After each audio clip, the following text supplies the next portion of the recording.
Sejam todos muito bem-vindos a mais uma imersão profunda. A nossa missão na análise de hoje é daquelas que realmente, mudam o jogo. Com certeza. Não daqueles momentos de ruptura. Exatamente. Nós vamos mergulhar de cabeça nos documentos oficiais de lançamento da OpenAI. E só para constar, datados exatamente de 5 de março de 2026. Fresquinhos, né? Pois é, estamos falando da chegada do GPT 5.4 e de sua versão ainda mais robusta, o GPT 5.4 Pro. Que é onde a coisa fica bem séria. Fica mesmo. Para quem nos ouve e, quer se manter na vanguarda tecnológica sem precisar decifrar um mar de jargões técnicos ou ler manuais de 80 páginas, este é o atalho perfeito. É o nosso objetivo aqui. Porque não estamos diante de apenas mais um modelo de linguagem otimizado para escrever e-mails com uma gramática impecável, sabe? Longe disso. É a era do simples corretor ortográfico glorificado acabou. Acabou. A documentação deixa muito claro que este é um salto monumental para fluxos de trabalho profissionais, raciocínio avançado e, incrivelmente, o uso nativo de computadores por uma inteligência artificial. Então, ok. Vamos desempacotar isso porque a quantidade de novidades impressiona bastante.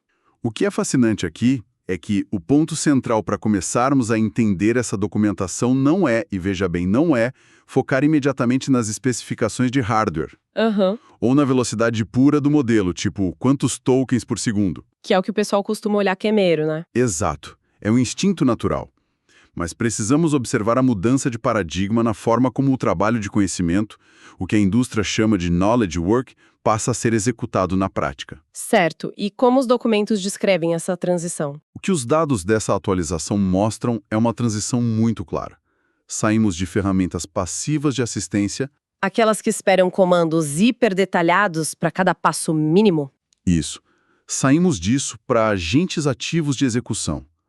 A arquitetura inteira foi otimizada para resolver problemas ambíguos e interagir com ecossistemas complexos de software de maneira muito mais autônoma. E essa ideia de autonomia me faz pensar logo de cara no recurso que eles batizaram de GPT 5.4 Thinking dentro do ChatGPT. Esse é um divisor de águas. Pelo que eu li na documentação, a grande novidade é que agora o modelo fornece uma espécie de um plano de pensamento antecipado e quem está usando consegue intervir. Exatamente. Mas como isso funciona na prática? É muito diferente daquele botão de parar a geração que a gente já usava quando a IA começava a falar besteira. A diferença é brutal, porque antes, o modelo começava a cuspir o texto e se a direção estivesse errada, o usuário precisava interromper, reescrever o comando inicial inteiro e tentar a sorte novamente. Um processo bem frustrante para quem tem pressa. Muito. O GPT 5.4, Thinking, muda isso porque ele expõe a estrutura lógica do que ele pretende fazer antes de gastar tempo e poder de processamento executando a tarefa completa. Entendi. Pense nisso como trabalhar com um colega humano no escritório. Se esse colega recebe uma tarefa complexa, idealmente ele apresenta um rascunho da estratégia para validação. Claro, para não trabalhar à toa. Exato. Antes de passar horas construindo a entrega final. A capacidade de ajustar a rota enquanto a inteligência artificial ainda está elaborando a lógica de resposta altera completamente a dinâmica de colaboração. Fica parecendo uma espécie de cocriação em tempo real, mas a documentação traz evidências de que essa mudança arquitetônica realmente se traduz em um trabalho melhor. Traz. E com muitos detalhes. Porque prometer raciocínio avançado é uma coisa linda no marketing, mas entregar resultados no mundo corporativo é outra bem diferente. Com certeza. Mas os números sustentam essa promessa de forma bastante robusta.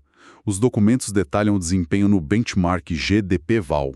Acho que vale contextualizar nossa audiência sobre o que é o GDP-Val, né? Boa. Para quem acompanha a imersão, esse é um teste rigorosíssimo que simula o trabalho real em 44 ocupações diferentes. 44 ocupações? Sim, e elas não foram escolhidas ao acaso. Elas cobrem os 9 principais setores que mais afetam o PIB dos Estados Unidos. Daí o nome GDP-Val, de Gross Domestic Product. Exatamente. Estamos falando de avaliar a capacidade da IA de gerar apresentações de vendas complexas, estruturar planilhas contábeis, criar diagramas de manufatura. Coisas pesadas. E como o GPT 5.4 se saiu nesse cenário tão diversificado? Ele atingiu 83% de sucesso. 83% em tarefas profissionais reais? Sim, validado por especialistas humanos. Caramba! Isso já coloca o modelo empatando ou até superando profissionais humanos da indústria em vários desses setores. E como isso se compara com a geração anterior? O salto é substancial. O modelo anterior, o GPT 5.2, estava na casa dos 70,9% nesse mesmo benchmark. Já era bom, mas 83 é o outro patamar. É o patamar da excelência profissional. Mas os ganhos ficam ainda mais evidentes quando isolamos áreas de altíssima exigência técnica e baixíssima tolerância a erros. Tipo setor financeiro? Perfeito. Vejamos o setor financeiro. Nas tarefas de modelagem de planilhas de banco de investimento, Nossa, aquele tipo de trabalho exaustivo, cheio de variáveis cruzadas. aquele que um analista júnior passaria 3 noites em claro fazendo. Sei bem como é. Então, a pontuação média do GPT 5.4 foi de 87,3%. 87,3%? E o anterior? O modelo 5.2 marcava 68,4% nessa mesma avaliação específica. Um salto de quase 20 pontos percentuais em modelagem financeira é absurdo. É a diferença entre um rascunho e um trabalho finalizado. Mas isso levanta uma dúvida inevitável sobre confiabilidade. Porque de que adianta a IA construir uma planilha complexa, super rápido, se ela inventar um número no meio da projeção de lucros? O famoso problema das alucinações. Exato. O grande calcanhar de Aquiles dessa tecnologia sempre foram as alucinações. E é exatamente aí que a OpenAI focou grande parte do esforço de treinamento desta vez. A arquitetura de raciocínio profundo que comentamos reduziu drasticamente as alucinações. O que os relatórios dizem sobre isso? Eles indicam que respostas individuais têm 33% menos chance de serem falsas. 33% já é uma margem de segurança enorme. E tem mais. Quando avaliamos as respostas completas e extensas, elas têm 18% menos probabilidade de conter qualquer erro estrutural em comparação com a geração anterior. Interessante. Para dar um exemplo concreto dessa confiabilidade para nossa audiência, o documento traz uma aspa do Nico Grouping. O chefe de pesquisa aplicada da Harvey, certo? Ele mesmo. A Harvey é uma empresa focada em IA para o setor jurídico. E o meio jurídico é basicamente o teste definitivo para alucinações. Sem dúvida. Um precedente falso em um contrato destrói um caso inteiro. Pode custar milhões. Precisamente. E o Gruppen relata que, na avaliação Big Law Bench, o GPT 5.4 atingiu impressionantes 91%. 91% no direito corporativo pesado. Sim, ele afirma categoricamente que o modelo define um novo padrão para o trabalho jurídico, superando a concorrência na estruturação de análises transacionais complexas. O que exige muita atenção aos detalhes. Muita. E, crucialmente, mantendo a precisão e a coesão lógica ao longo de contratos extremamente extensos. Traduzindo isso para a rotina diária de quem nos ouve e lida com um pacote corporativo padrão, o impacto já está sendo empacotado para consumo imediato. Com certeza, já virou o produto. Porque no mesmo dia deste lançamento foi introduzido o suplemento ChatGPT for Excel, focado em clientes corporativos. Que já embute toda essa capacidade de raciocínio na célula da planilha. Isso. E sobre as apresentações, vi um dado muito curioso nas fontes. 68% dos avaliadores humanos preferiram os slides gerados pelo GPT 5.4. Quase 7 em cada 10 pessoas. Pois é. Eles destacaram uma estética mais forte, uma variedade visual muito superior e um encaixe mais inteligente das imagens geradas. A IA deixou de ser apenas um gerador de texto bruto para entregar um produto formatado e pronto para reunião. Só que, incrivelmente, formatar slides e planilhas é a ponta do iceberg aqui. Porque o que realmente me chamou a atenção, e acho que é o grande divisor de águas técnico dessa atualização, Aqui é onde a coisa fica realmente interessante. fica mesmo. É a ideia de uso nativo de computador. Sem dúvida, esse é o avanço mais disruptivo detalhado nestes papéis. Como eles definem isso oficialmente? O GPT 5.4 é oficialmente apresentado como o primeiro modelo de uso geral com capacidades nativas de operar um computador de forma semelhante a um humano. Deixa eu ver se entendi a mecânica disso. O modelo não está apenas escrevendo um código em Python para que o usuário copie e cole no seu próprio terminal, certo? Não. Vai muito além do copiar e colar. Ele pode literalmente interpretar capturas de tela do que está aparecendo no monitor e interagir com a interface gráfica. É exatamente essa mecânica. A inteligência artificial visualiza a interface de um navegador ou de um software desktop, identifica os elementos visuais e então calcula cliques baseados em coordenadas exatas na tela. Como se estivesse segurando o mouse. Sim. A partir daí, ela envia comandos reais de teclado e mouse utilizando bibliotecas de automação. Eles mencionam alguma específica? Sim, para quem não é da área técnica, uma biblioteca como o Playwright, que é muito citada no documento, é basicamente um conjunto de ferramentas que permite a um programa controlar um navegador da mesma forma que um usuário faria. Clicando em botões, preenchendo formulários, navegando entre abas. Exatamente. O modelo faz tudo isso de forma autônoma para completar uma missão que lhe foi dada. Isso soa muito promissor na teoria, mas os ambientes desktop são caóticos na vida real. Muito caóticos. Tem pop-ups pulando do nada, menus que mudam de lugar, interfaces não padronizadas. Como a OpenAI comprova que ele realmente consegue navegar nesse caos sem quebrar tudo? Eles utilizam um benchmark chamado OS World Verified. É um ambiente de teste bem rigoroso que avalia a capacidade de um modelo navegar em um desktop real, dependendo exclusivamente de capturas de tela e ações simuladas de mouse e teclado. E como foram os números? O GPT 5.4 atingiu uma taxa de sucesso de 75% nesse teste. 75? Para colocar em perspectiva, o GPT 5.2 alcançava apenas 47,3%. Uma evolução gigantesca. Sim, mas o dado que realmente choca os especialistas do setor é outro. Qual seria? O desempenho humano médio nesse mesmo teste é de 72,4%. Peraí, o modelo fez 75 e a média humana é 72,4? Isso mesmo. Ou seja, em tarefas genéricas de navegação de sistemas operacionais e softwares desktop, o modelo não apenas esmagou seu antecessor, mas matematicamente superou a eficiência da média humana. Superar a média humana navegando em um computador é um marco histórico. É assustador e empolgante ao mesmo tempo. Mas existe algum caso de uso já implementado que não seja apenas um teste de laboratório limpinho? Sim, os documentos não ficam só na teoria. Eles trazem o relato do Dodd Fraser. O CEO da Mainstem? Ele mesmo. Eles implementaram um modelo para operar dezenas de milhares de portais de condomínios e sistemas de impostos sobre propriedades. Nossa, sistemas governamentais e de condomínio. Pois é, são sistemas notoriamente difíceis, antigos, cheios de bugs e nada padronizados. O pior cenário possível. E como a IA se saiu? O GPT 5.4 alcançou incríveis 95% de sucesso logo na primeira tentativa de navegação. 95% de primeira? Sim.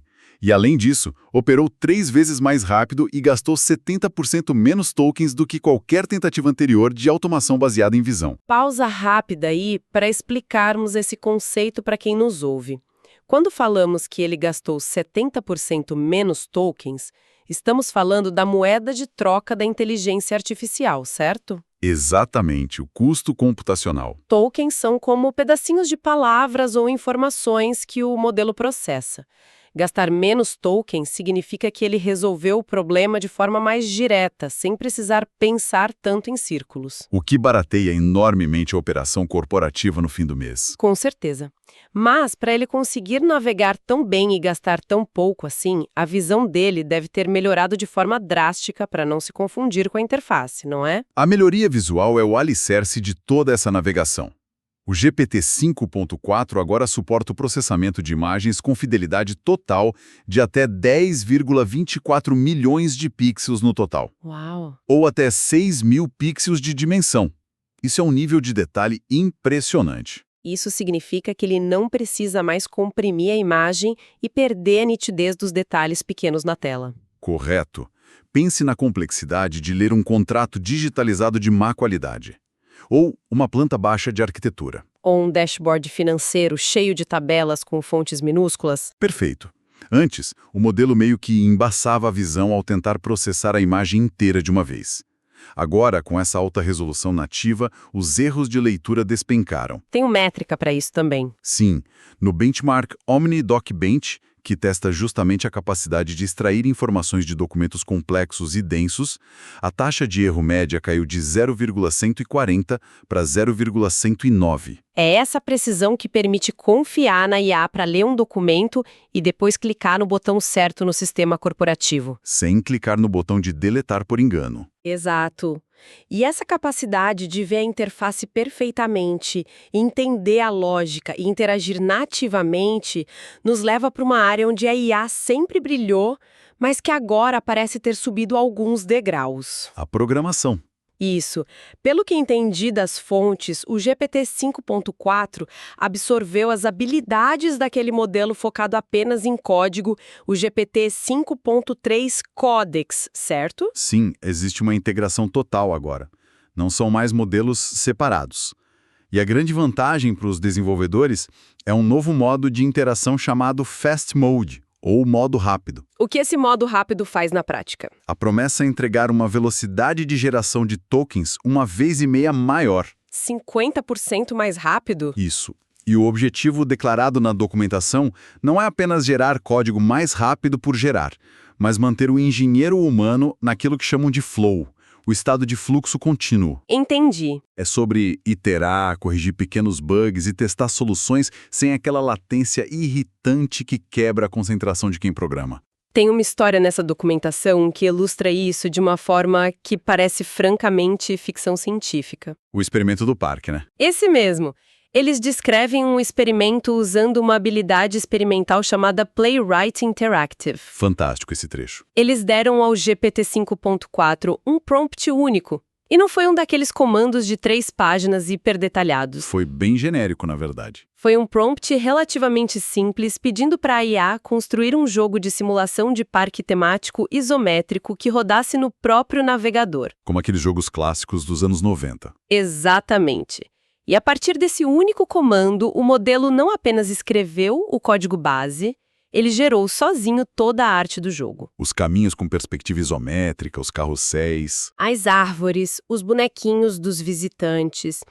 E depois de desenhar tudo, ele programou a lógica financeira do parque, o sistema de limpeza, o comportamento das filas e a flutuação da felicidade dos clientes. O que já é um nível de abstração gigante. Só isso já seria incrível. Mas tem um detalhe na fase de testes que eu queria que você explicasse, porque foi a parte mais impressionante para mim. Claro. O que surpreendeu os próprios pesquisadores foi que o modelo utilizou a biblioteca Playwright para testar o próprio jogo que havia acabado de construir. Assumindo o papel do jogador humano. Isso. De forma totalmente automatizada, a IA abria o navegador, construía uma montanha-russa no ambiente do jogo, adicionava caminhos ao redor e então observava se os visitantes virtuais que ela mesma programou conseguiam encontrar a entrada. Ela jogando contra ela mesma. Sim.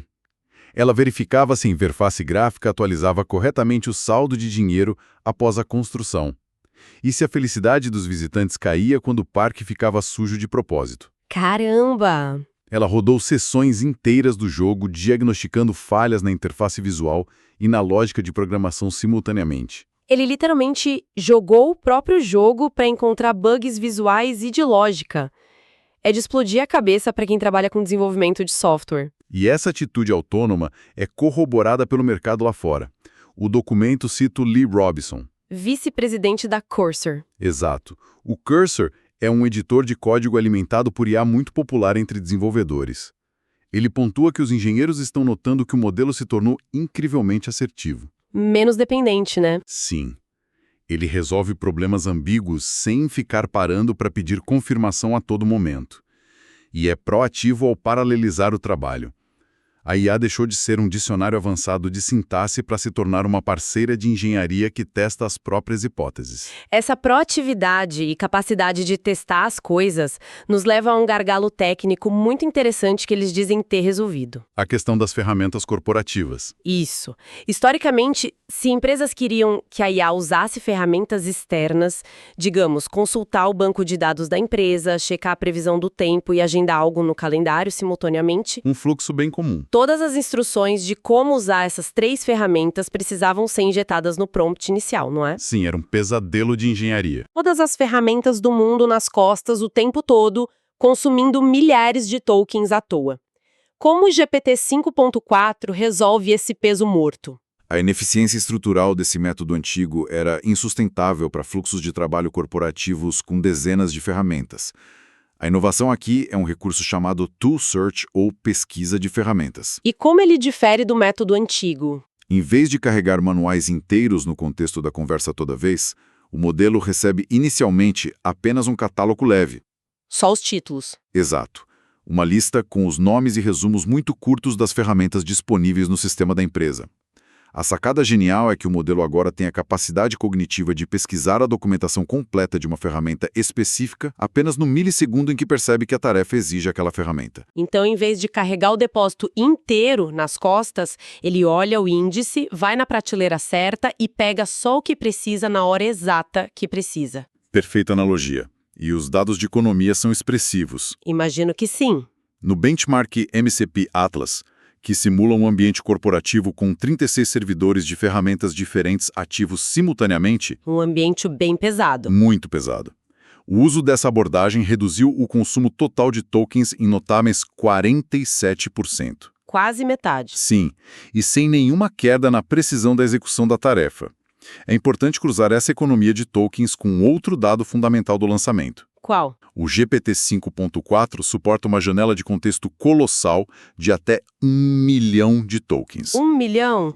Se economiza quase metade do espaço que antes era desperdiçado com manuais de ferramentas, sobra uma capacidade imensa na memória de curto prazo do modelo para lidar com documentos gigantescos ou históricos de conversas muito longos. Faz todo sentido.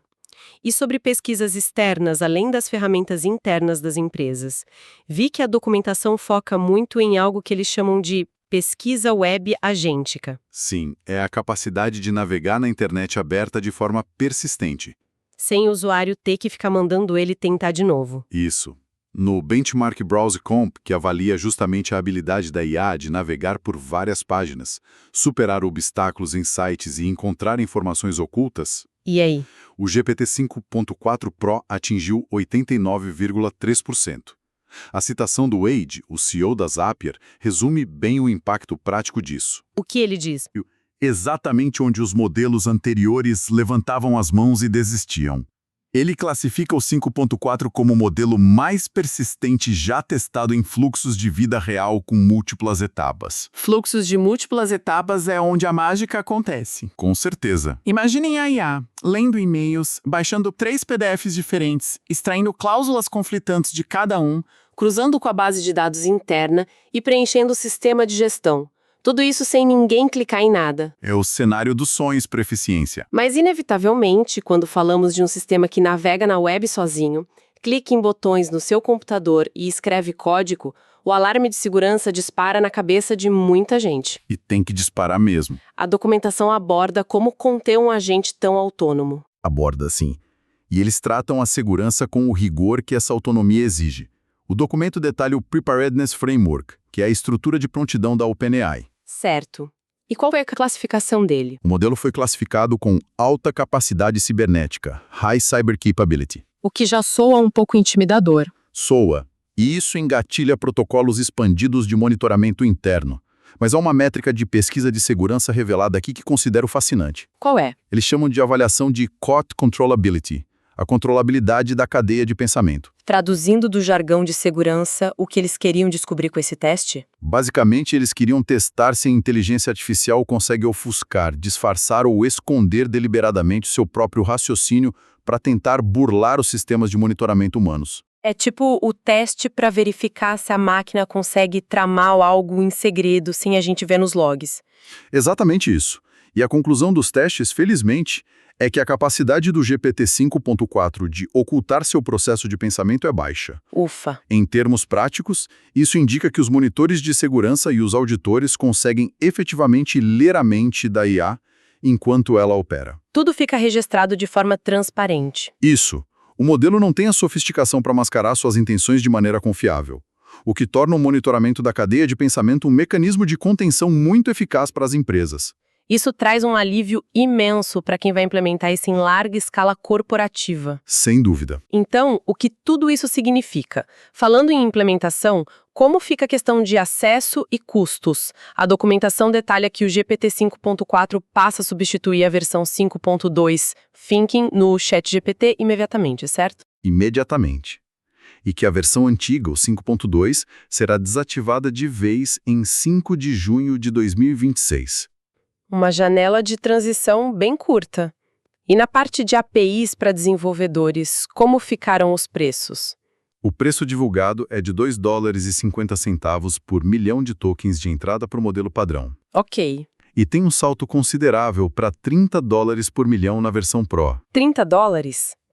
Olhando só para o preço da etiqueta, parece um custo por token bem mais alto que a geração passada. É o que todo mundo pensa no primeiro olhar. Mas as empresas vão necessariamente gastar mais no fim do mês? É um paradoxo econômico interessante.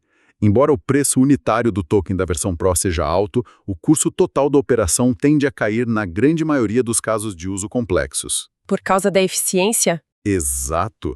Como discutimos agora há pouco, o recurso de Tool Search já corta quase pela metade o uso de tokens na chamada de ferramentas. Verdade. Aliado a isso, como a IA alucina menos e acerta mais na primeira tentativa, as empresas não precisam gastar tokens rodando a mesma tarefa 3 ou 4 vezes até conseguir o resultado correto. Fazendo a conta de padaria, a eficiência tremenda na resolução do problema compensa o preço premium do acesso ao modelo. Sem dúvida.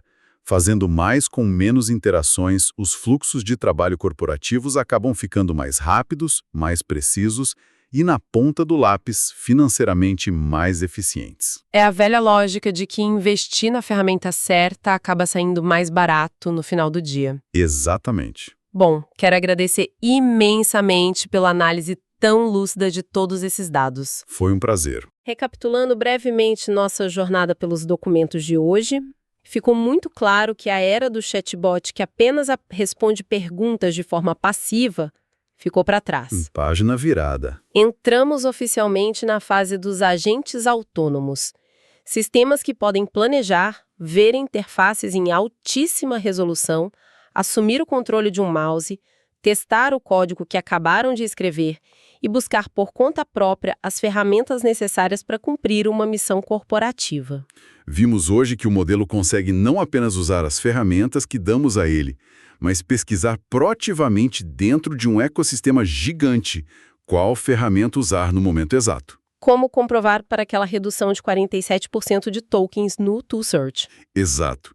E se a IA agora consegue navegar no desktop melhor que a média humana e testar seu próprio código interativamente, quem nos ouve pode se fazer a seguinte pergunta por futuro. Manda. Quanto tempo levará até que esses agentes percebam que a ferramenta perfeita para uma tarefa não existe no sistema e decidam programar e integrar essa nova ferramenta de forma totalmente autônoma, sem nenhuma intervenção humana inicial?